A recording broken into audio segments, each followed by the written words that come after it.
পটুয়াখালীতে বাবার কবরের পাশে চিরনিদ্রায় শায়িত হলো জুলাই আন্দোলনে শহীদের কন্যা লামিয়া। জানা যায় ঢল নামে মানুষের। এ সময় বিএনপি নেতা রুহুল কবির রিজভী বলেন, ধর্ষণ মামলা দ্রুত বিচার হলে জীবন দিতে হতো না লামিয়াকে। আর 90 দিনের মধ্যে বিচার নিশ্চিতের দাবি এনসিপি নেতা সার্জিস আলমের। 18 মার্চ ধর্ষণের শিকার হওয়ার পর মানসিকভাবে ভেঙে পড়েছিলেন লামিয়া। বিচারের আশায় দিন গুনতে গুনতে টানেন নিজের জীবনের রীতি। পটুয়াখালীর দুমকির নিভৃত গ্রাম রাজগঞ্জে লামিয়ার মরদেহ পৌঁছায় সন্ধ্যার পর। জানাজায় অংশ নিতে ঢল নামে সাধারণ মানুষের। প্রশাসনের কর্মকর্তাদের পাশাপাশি জানাজায় অংশ নেন বিভিন্ন রাজনৈতিক দলের নেতাকর্মীরা। এ সময় বিএনপি নেতা রুহুল কবির রিজভী অভিযোগ করেন, জুলাই আগস্ট আন্দোলনের লক্ষ্য অর্জন হয়নি, নারীরা এখনও নিরাপত্তাহীনতায় ভুগছে। বিচার প্রক্রিয়া দীর্ঘ না হলে এই পরিণতি দেখতে হতো না।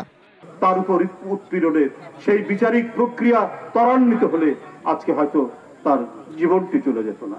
তার এই যে মৃত্যু, এর মধ্যে দিয়ে গোটা জাতির সামনে একটা বড় প্রশ্ন হয়ে দাঁড়িয়েছে। এখন যে কোনো ব্র্যান্ডের পুরাতন এসি বদলে নতুন ওয়ালটন এসিতে উপভোগ করুন 25% ছাড়।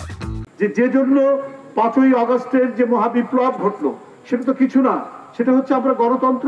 যে জন্য 5ই আগস্টের যে মহাবিপ্লব ঘটলো, সেটা তো কিছু না, সেটা হচ্ছে আমরা গণতন্ত্র প্রতিষ্ঠা করতে চাই। আসিয়া লামিয়ার মতো আর কেউ যাতে এমন নৃশংসতার শিকার না হয়, সেজন্য 90 দিনের মধ্যে বিচার নিশ্চিতের দাবি জাতীয় নাগরিক পার্টির নেতা সার্জিস আলমের। আমাদের বোন আসিয়া লামিয়ার মতো আর কোনো বোনকে হারাতে চাই না।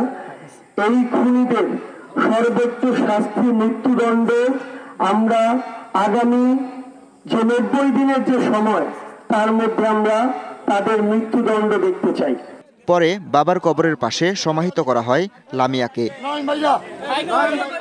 গত 18 মার্চ পটুয়াখালীর রাজগঞ্জ এলাকায় বাবার কবর জিয়ারত করে বাড়ি ফেরার পথে সংঘবদ্ধ ধর্ষণের শিকার হন জুলাই আন্দোলনে শহীদের কন্যা লামিয়া। এ নিয়ে হতাশার মধ্যে ছিলেন এই কিশোরী।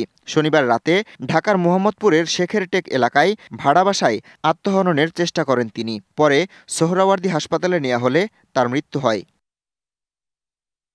DBC news desk.